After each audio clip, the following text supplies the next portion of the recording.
over to you. Thank you. Brilliant. So again, I'm Breda. I'm the infant feeding lead at Kingston Hospital. Welcome and thank you so much for having me for Infant Mental Health Week. I was just saying, we speak, a lot about maternal and infant mental health when we speak about feeding normally, but I've never done like a talk, so guided around it.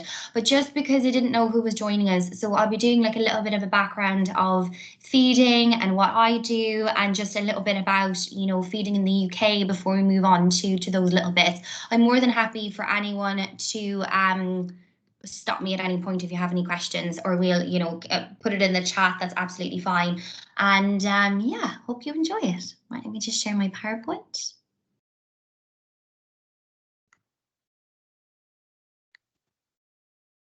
There we are. Just a few Instagram fills there. So just a quick note before at the start is just this quote from Maya: do the best you can until you know better, then when you know better, do better. Sometimes you hear things in talks like this and it makes you reflect on maybe your own childhood, or maybe something that you have done with your own children, and it's just to point out that when you have the information, then you can do better. If you didn't have the information at the time, then this isn't meant to be finger pointing at anyone. My own father, we speak all the time about responding to babies now, and not leaving them to cry it out and so on. He takes great pleasure in showing me the spot at the bottom of the garden that never had any grass growing on it, because that's where they used to leave the buggy, down at the bottom of the garden, so you couldn't actually hear the baby. So do you know what I mean? It's things like that. So where does feeding come from in this country? Who regulates it? How do we make sure that I'm not teaching one thing and someone in Georgia's is teaching a completely different thing? And it comes from the UNICEF Baby Friendly Initiative. So what is that? It's a global program between World Health Organization and UNICEF. It was brought together in 1994. And so the reason that it was brought about was because of very poor practices from formula companies, mainly in the 80s in sub-Saharan Africa. So what they were doing was giving very poor advice in relation to feeding, breastfeeding, bottle feeding, and it was quite catastrophic, some of the impacts of that. And so the World Health Organization and UNICEF came together to create this baby-friendly initiative. And their whole thing is to work with UK public services to protect, promote and support breastfeeding. But not just that, it's also to strengthen the mother-baby and family relationships. You cannot separate feeding and relationships. It's also evidence-based information for formula-fed babies. So it's not the breastfeeding mafia, it's not to force anyone to breastfeed, that's not their aim. It's to protect everybody in relation to feeding and make sure that everyone gets the most up-to-date research, and so they can make an informed decision. And it's support for these relationships, and like we said, for all babies, not only those who are breastfed. So how does it work? How do they implement this baby friendly initiative? Well, they do it through stages, and so for each stage, UNICEF will actually come and they'll do an assessment, and so you win an award for each stage. So there is stage 1, stage 2, stage 3. So stage 1 is about getting your guidelines in place and getting your, you make sure that everyone is committed, that your guidelines are up to date, that you've had training and whoever's making the guideline. Stage 2 then is about staff knowledge. So they will come in and they will assess, they will actually interview all of your staff and make sure that they have the knowledge available to be able to then pass it on to the women.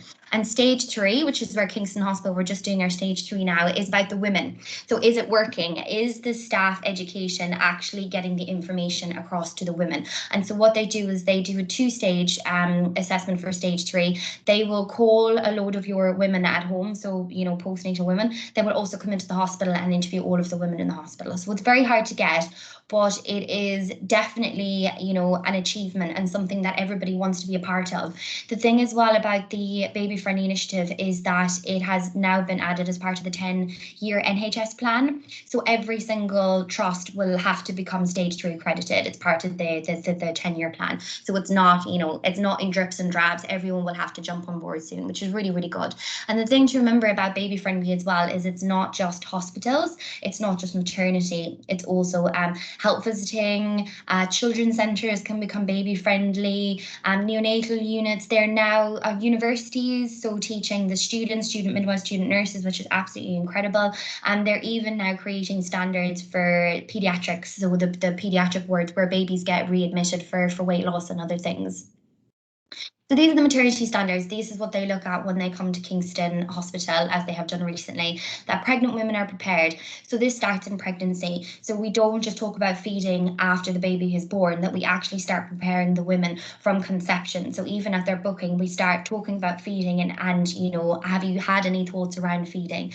So closeness and feeding straight after birth. And this is to protect that time, especially that first hour after the baby is born. You know, that baby is coming out for an environment where it's like squashed, it's warm, it can hear its mother's heartbeat, it's dark, and then all of a sudden it's bright, it's scary, there's all these strange sounds, and it doesn't really know what's going on. And so it's to protect that hour on skin to skin after the baby is born. And again, that's for bottle feeding mothers as well as for breastfeeding mothers. Get breastfeeding off to a good start. So positioning and attachment, actually how to breastfeed or how to bottle feed, informed decisions, re other food for babies. So it's not just about, again, breastfeeding, it's about any other things that we're giving to the baby, that the information is correct, and close and loving relationships. So it's not just about food, it's about so much more. So the WHO International Code. So the International Code of Marketing of Breast Milk Substitutes, what is it here for? It's here to protect breastfeeding and ensure safe bottle feeding. And it does this by restricting marketing practices, including within the healthcare system. So formula companies in this country are quite well regulated. There is lots of laws that they have to follow, and it's actual law. So they are not allowed to advertise milk. They are not allowed to do promotional sales on milk, so saying that one milk is better than another type of milk. Obviously, the formula, what it is quite well regulated. Also, formula companies are not allowed to contact women. The only way they are allowed to contact women is if a woman approaches them first, or she makes the first contact.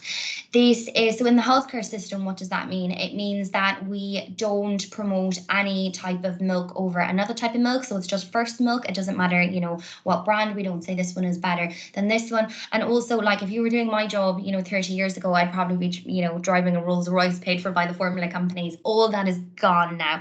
They can't have anything got to do with us. So we can't use any promotional products or anything like that. And this is something that, again, that UNICEF will check for. So when they come into the building, they'll be looking around and seeing, is there any advertisements or the information that we're giving women? Is that also, you know, we have to make sure that we look at absolutely everything and that there's no kind of loopholes. Mentioning loopholes, there are two loopholes in the law in this country when it comes to the code. One loophole is follow-on milk. So that is why follow-on milk is quite heavily advertised in this country, because it is a loophole. We don't recommend follow-on milk. We recommend first milk for 12 months and then cow's milk. So the fact that it's allowed to be so freely advertised is something that we definitely object to. The other area, which is a loophole in the law, is baby food. And that's why in this country you will see baby food advertised for babies for 4 months and above, when we don't recommend that babies are weaned until they're 6 months old. So those are the two loopholes in the code, but apart from that, the rest of it is law. Breda, Yeah. can I just, Joe's put a little message on saying there's a scandal or something at the moment with the National Trust sharing contact info with breastfeeding companies. And I was also thinking, I remember when I was a health visitor, I remember going to like a Cow and Gate presentation evening thing. I mean, it was about 5 years ago now. Yeah. So are you saying that's all kind of stopped now? So or was that just for your hospital has made that decision? So it's anyone who's committed to the baby friendly initiative has to follow these things. It's very difficult. So are they allowed to sponsor things? Yes, they are. We a couple of years ago, the pediatricians had their first global health meeting, and that was sponsored very heavily by Nestle. And so because of that, they were allowed to go with them. And Nestle obviously very heavily marketed themselves. And the global health meeting was in Cairo, which is a very poor area, which you definitely don't want a formula company to get a foothold in. And because it was with pediatricians, the people thought, oh, these are pediatricians from all over the world. Nestle must be the best possible company there is. There is a lot of poor things still going on. There's a lot of stuff that formula companies see. I always say this for the training. I'm like, I'm not going to start giving out about formula companies, and then you literally open it a crack, and then I'm like, and then another thing. So formula companies need to be regulated quite heavily because they are quite badly behaved. So during COVID, they massively have become badly behaved. So they had Danone, which is a formula company. So in India, where they take the code 100% law, so they're really strict about it. Danone made a YouTube video giving out feeding advice, and they said that if you get diagnosed with COVID, that you need to stay 6 feet away from your baby, and that you should definitely not breastfeed them, that you should give them our milk, which has increased HMO immunity. Now that, I mean, if that doesn't make you cross, what does? We know that if you're diagnosed with COVID, your body will create antibodies against COVID. So actually breastfeeding is a protective factor, and in any way formula milk could have immunity against COVID is just ridiculous. They're just exploiting fear, you know, taking advantage of vulnerable people who are scared. So does bad things happen with formula companies? Absolutely. They're constantly pushing the boundaries. I was walking down the corridor one day, and there was a woman standing there with a table full of formula milks. And I was like literally gobsmacked. I was like, what the hell are you doing here? She was like, oh, I'm just advertising my formula milk, this special hydrolyzed whatever. I was like, oh my God, leave. Like, you were not allowed to be here. We're a baby friendly trust. Are you crazy? And she literally was like, oh, you know, I didn't know. And I'm like, of course you knew. Of course you knew. You knew exactly what you were doing. There was another woman who works in another hospital, which I won't name. She was in the neonatal unit one day, and there was a formula rep in literal uniform with it's like formula, and she was like, get the hell out of here. And everyone was like, oh, and kind of like ran out of the ward. You're just like, oh my God.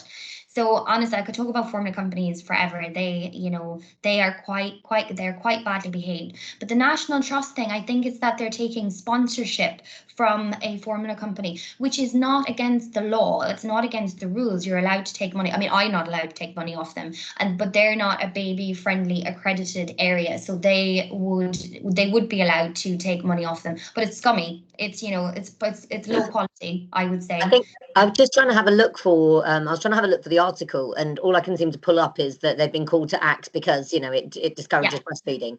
But the campaign that I saw go around, I say I'm very political, was that there was some sort of loophole where the National Trust was getting information and then sharing it around mothers, and then sharing that with the formula company. And somehow they were then using it to direct market. That was the big scandal. But I can't. I'm trying to listen, and I can't.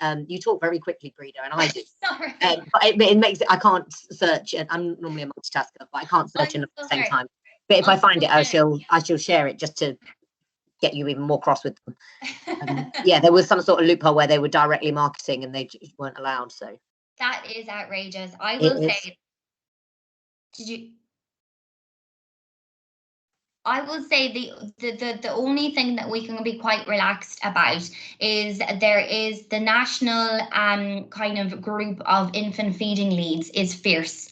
They are fierce. We haven't had a meeting for a while, actually, but if they're not all over this, I would be incredibly surprised. Like, if the National Trust are allowed to get away with this, I really would be surprised, because that's very low quality for, you know, yeah, wow. But yeah, so are these things happening? So formula companies, yeah, they're very badly behaved. They're constantly pushing boundaries. We're constantly pushing back, but we're definitely on it. The next thing we need to do is get follow-on milks properly regulated. Now, to talk about formula milks, if you want to get really cross, so there was the United Nations Global Health Meeting, I think about 4 years ago. They tackled the biggest health problems kind of like of the current moment. So it was sugar a few years ago, wasn't it? And then they produced the sugar tax. Well, one year somebody decided to tackle follow-on milks, and America jumped all over them and said, if you do anything about follow-on milks, if you try and regulate them or make them a baby milk, we're going to put trade tariffs on your country. And then when you look at Donald Trump's sponsorship for his campaign in America, you will see he was quite heavily sponsored by formula companies. So I'm going to leave that one there. I didn't mean to speak about formula companies. I apologize. Once I start, I can't stop. It's fine. It's fine. So getting into, so why breastfeed? What are the benefits of breastfeeding?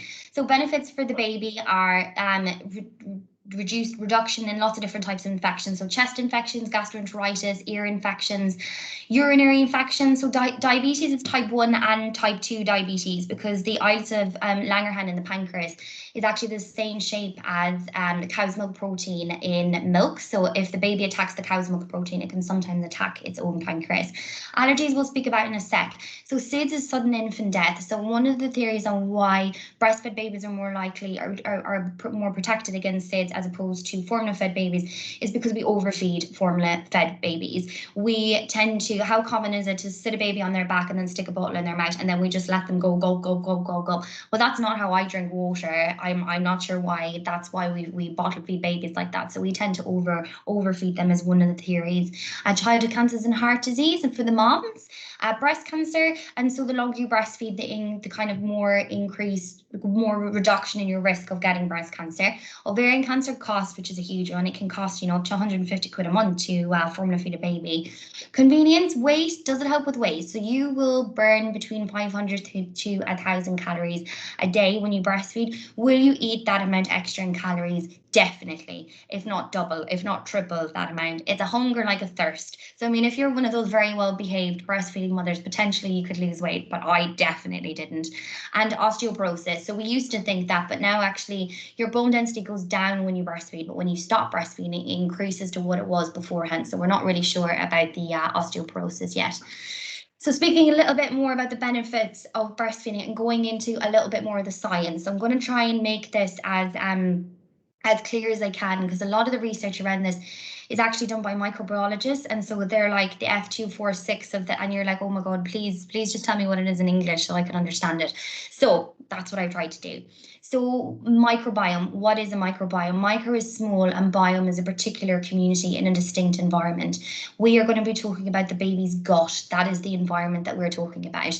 So there are more microbial cells in the body than actual human cells. Typical, how they work is they work in colonies. So you get these group of microbial cells and they work in symbiosis with each other.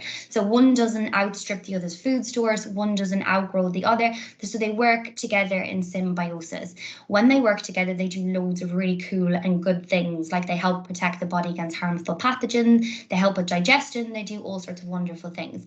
The problem happens when one of these colonies grows out of whack and it starts killing or dominating other colonies. So the colonies then are not working together and they're not working in symbiosis with each other. When this imbalance occurs, this is what causes predisposition to chronic diseases such as allergies, asthma, obesity, heart disease. The list is endless. This research is all quite new, and so more is coming out with every single research article, how important the baby's gut microbiome. So what happens? What has an actual effect on the baby's gut microbiome? So there's lots of things. There's mode of delivery, antibiotic use, siblings, environmental factors, what food that baby eats from when it's 6 months old. Well, the single greatest influencing factor on the baby's gut microbiome for the first 2 years is breast milk. So there are amino acids in breast milk and their only job is to feed the gut microbiome. There are sugars in breast milk and their only job is to feed the gut microbiome. And the beauty of this, so the last talk I saw about this, was the research is being done on some breast milk. So it doesn't need to be an exclusively breastfed baby, which is really pleasing. So this is really good for our moms who maybe can't exclusively breastfeed, or maybe they don't want to exclusively breastfeed, or they just want to give, a little bit of milk. It's absolutely fine. It's still enough to maintain the baby's gut microbiome. So breastfeeding in England. So 74% of mothers start to breastfeed, 44% are breastfeeding at 6 weeks, and these figures go down till only 1% of babies are exclusively breastfed in this country. So the most staggering thing that I think is on this slide is 3 in 5 women say they stopped before they wanted. That is utterly heartbreaking, and I think we need to look into why does that happen. So in the UK, we have one of the lowest breastfeeding rates in the world. I think Ireland is lower, but there aren't many people. Definitely in Europe, we're second worst, which we're not the very worst, but we're very, very close to it. So why is that? So in in emerging countries, so when a country starts to get money, they start to become more affluent. And so in a poor country, everybody breastfeeds, don't they, because they can't afford to bottle feed. When people start getting money, then they start being able to afford formula milk and to be able to formula feed. And so they start to, it's seen as a sign of affluence to bottle feed your baby. Then obviously with money comes education, and we realize actually that's not the best thing for your baby. The best thing is actually to breastfeed. That's where we are at the moment. We're on that kind of cultural shift back to breastfeeding. And we know that now because the women who are more likely to breastfeed are affluent, middle class, white women. And that's what we see at Kingston. That is our demographic. And our breastfeeding rates are actually about 87% initiation, when the national rate is about 74%. Media, what does media have to do with this? If you look at this picture that I have on the screen about, you know, a baby breastfeeding, how common is this picture in the media? I mean, I don't know about you guys, but I would say not very common at all. Breasts, on the other hand, I'm sick of seeing them. I think every single thing that I want advertised, even if it's, you know, perfume, then it's you know, breasts are used as we see them everywhere. But babies feeding are used as, you know, as a way for babies to get their milk. It's not as acceptable in the media. I mean, I don't know the answer as to why that is. I mean, if I was, you know, completely on one, I could say that maybe it was got to do with the patriarchal society and breasts being, you know, used as a more sexual thing rather than a baby thing. But, you know, that's a whole different kettle of fish.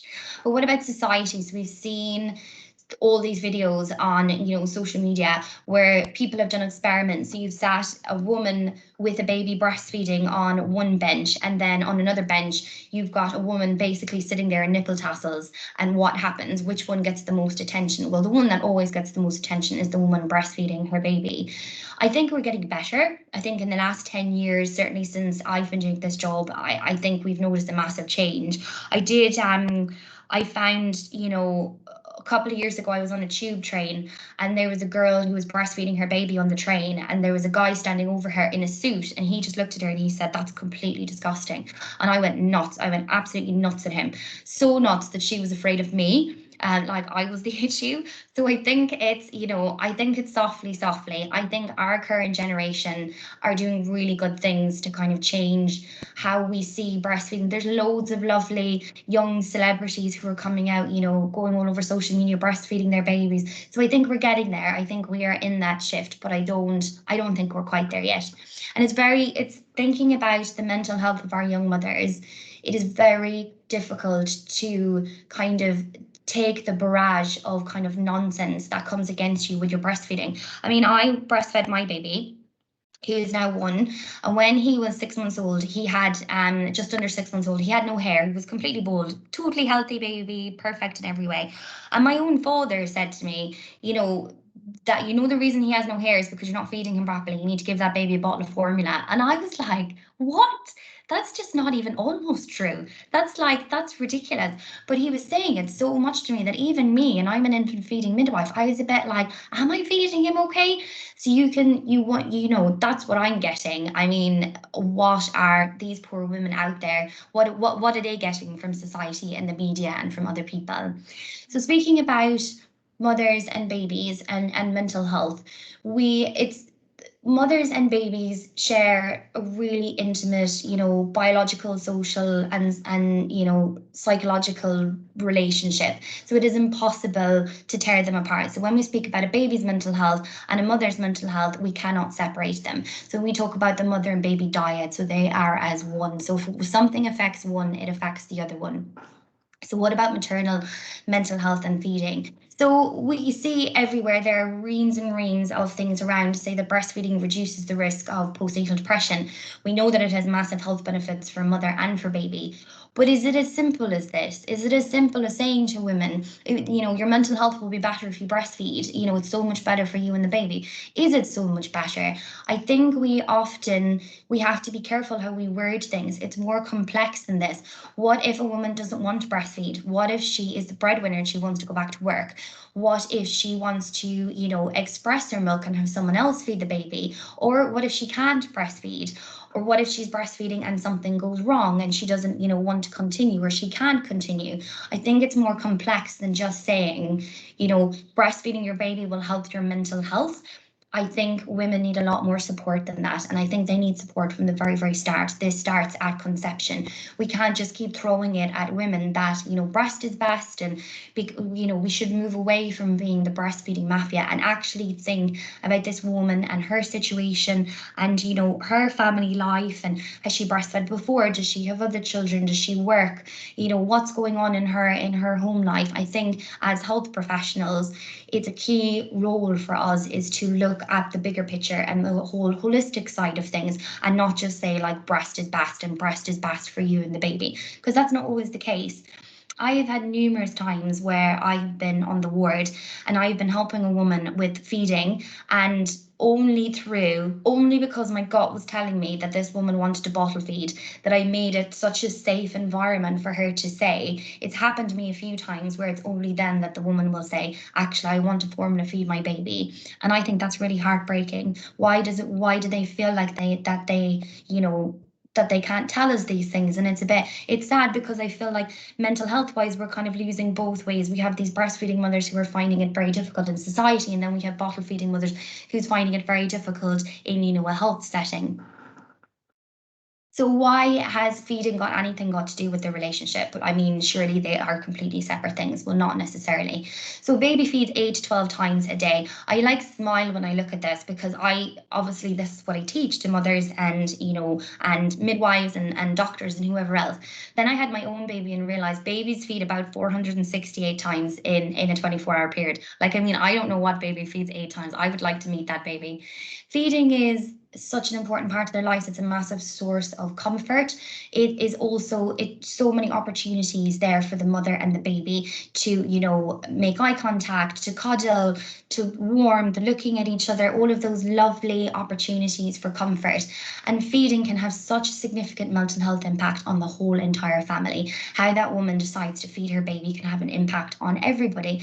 Dads as well. You know, if a woman pushes herself to the point where feeding becomes, you know, really stressful and she puts so much pressure on herself to exclusively breastfeed, then the dad can't help. That can have a massive impact on everything. Like we said before, if she wants to breastfeed and it doesn't work, so it has a huge impact on the whole entire family. So well-being in pregnancy. So we know that smoking, alcohol, diet, and exercise is important. Is relationship also important, or is it as important? So why is it important that mothers love their babies? So there's the basic, you know, because so that they'll feed them and clothe them and take care of them. Because let's be honest, babies are not the easiest creatures in the whole entire world. They are, you know, they have a touch of the parasitic about them. But so what if I said it's important for mothers to love their babies so that the baby's brain grows and so that this baby develops into an independent, well-adjusted, functioning child and then an adult? I'm going to touch a little bit on the science. So at birth, a baby's brain contains 100 billion brain cells. Well, a baby's brain is not mature. So these brain cells need to connect up to form pathways. And that is literally how a baby's brain grows.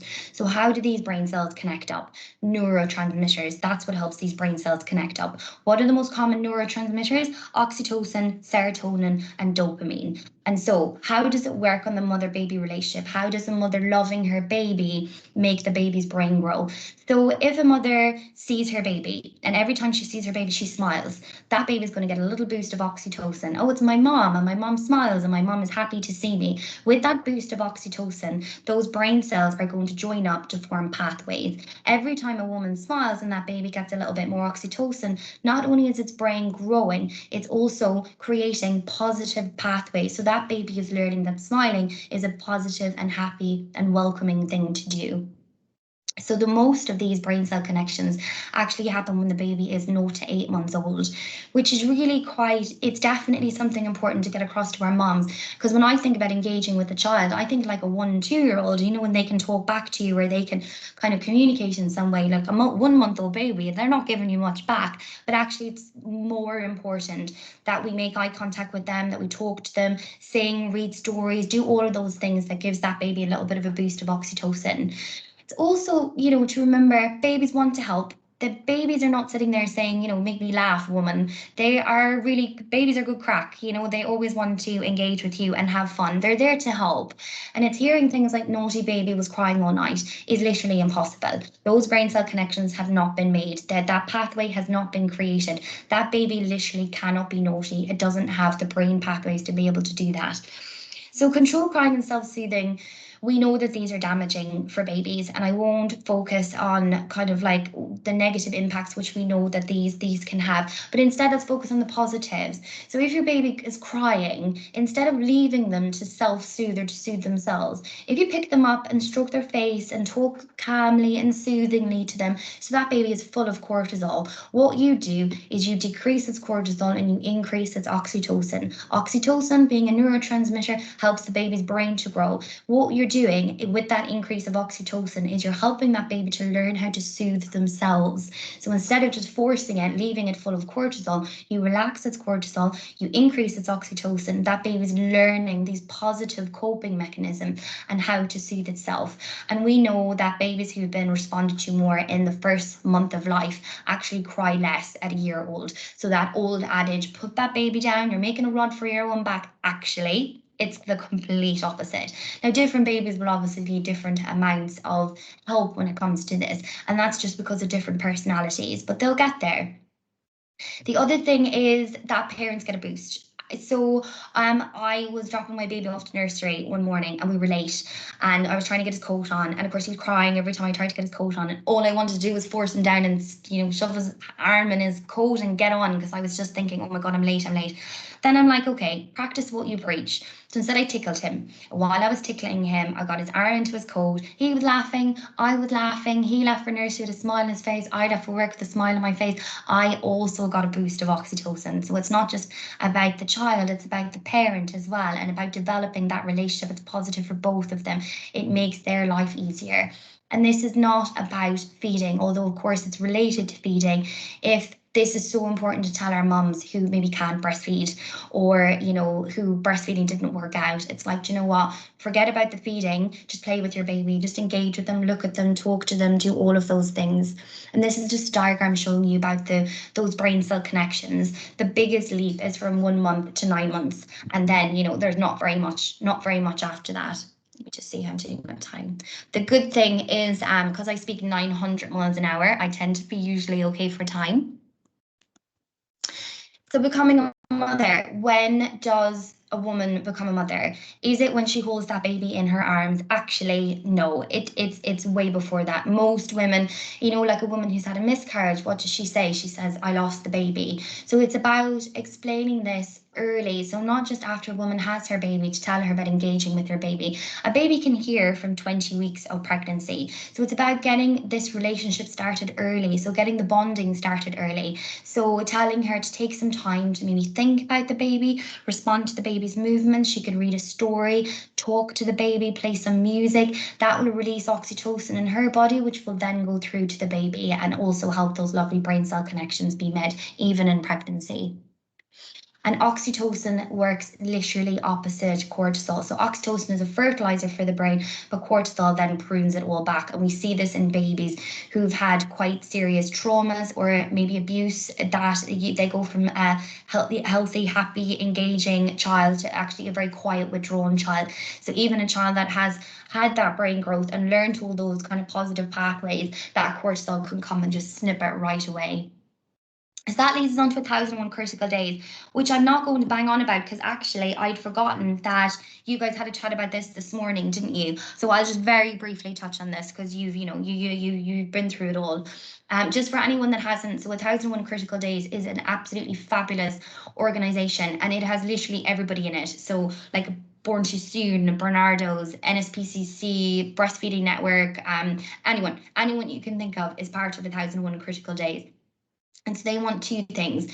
They want to share all their wonderful research, and also they want to make policy makers take, you know, the unborn and the newborn a little bit more seriously. Excuse me. So 1001 critical days is from conception up until when the child is 2 years old. And this is just some of the research I have on this side. There's so much of it. So by age 3, babies with university educated parents have been found to have vocabularies 2 to 3 times higher than whose parents had not completed school. A child's development of just 22 months has been shown to predict qualifications at 26 years. And one study showed that children whose mothers were stressed in pregnancy were twice as likely to have mental health problems as teenagers, which is absolutely outstanding. So identifying need early is critical to preventing the abuse and neglect of babies and improving their emotional well-being. And this is everything that 1001 Critical Days is about. So a baby's development can be dramatically improved with early and effective support for parents. Pregnancy in the second year are a critical stage in a child's development, as we've just seen. Damage early on can cause stress-related conditions in adult life, such as heart disease or substance abuse, which is crazy when you think about this tiny baby, and this can have effect of substance abuse later on in life is absolutely staggering. Infants as young as 1 can experience trauma from witnessing domestic abuse.